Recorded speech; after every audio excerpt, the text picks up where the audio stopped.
মাছধরা মুগরির মধ্যে আটকে পড়া একটি কেউটে সাপ উদ্ধার করল বন দপ্তরের কর্মীরা।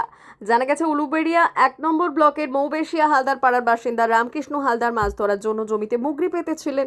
বৃহস্পতিবার সকালে মুগরিতে মাছ পড়েছে কিনা দেখতে গিয়ে তিনি লক্ষ্য করেন মুগরির ভেতরে একটি কেউটে সাপ আটকে গর্জন করছে। তৎক্ষণাৎ তিনি পরিবেশ কর্মী দেবাশিস সাঁতরাকে বিষয়টি জানান।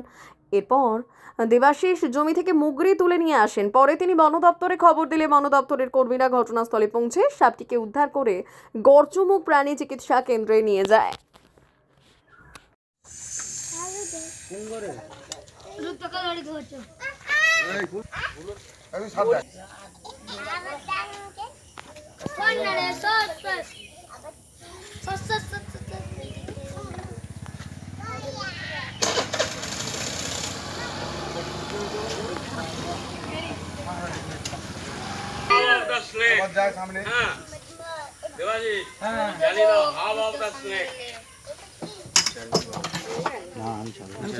तू जाओ